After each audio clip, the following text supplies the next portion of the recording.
இன்னைக்கு தை பொங்கல். ஆரம்பிக்கலாங்களா? ஆரம்பிச்சுட்டாங்க ஐயா.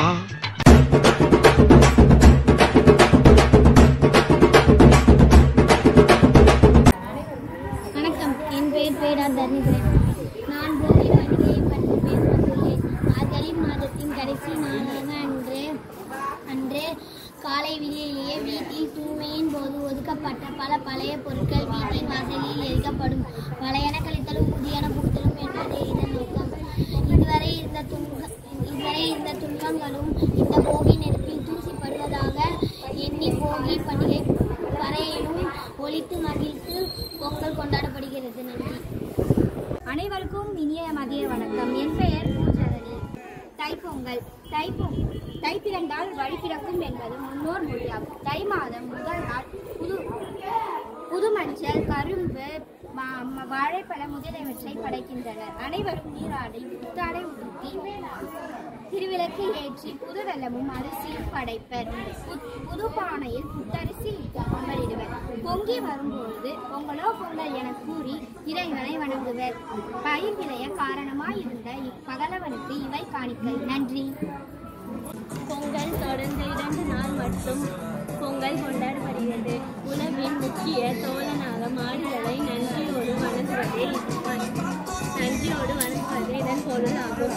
இன்று மாடுகளை கழுவி குங்குமம் வண்ணம் பூசி ஒட்டு வைத்து மாலையிட்டு பொங்கல் கொண்டாடுகிறது. நான் 3ஆம் வகுப்பு ஆ பிரிவில் படிக்கின்றேன். காணும் பொங்கல்.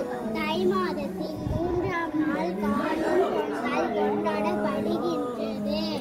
இதே பெண்கள் பொங்கல் வைத்து வழிபடுவதனால் கன்னி பொங்கல் என்னும்.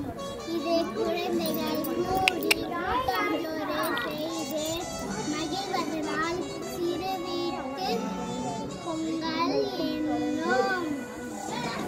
பெரியவர்களும் உறவினர்களும் பார்த்து பகிர்ந்து கொள்வதனால் காணும் பொங்கல் போற்றப்படுகின்றது.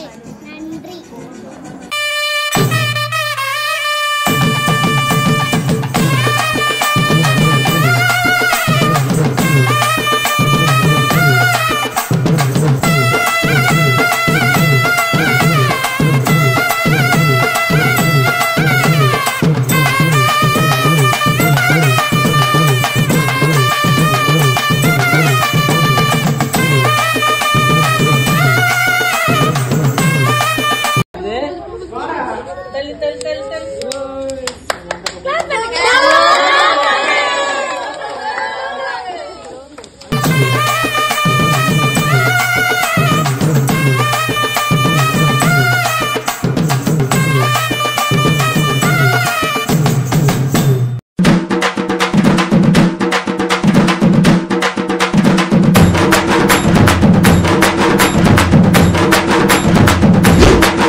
பார்க்கத்தானே போற இந்த காளியோட ஆட்டத்தை.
பட்டதாரி நாத்தனா சிங்கிள் டீ ஆத்துனா போடு போட்ட கிளாஸ்ல எனக்கு ஊத்துனா தஞ்சாவூர் கச்சேரி தப்பாட்ட ஒய்யாரி கல்யாணம் பண்ணிக்கன்னு காத கில்லுனா பாம்பு பிடிக்க மகடி மகடிதான் பொண்ண பிடிக்க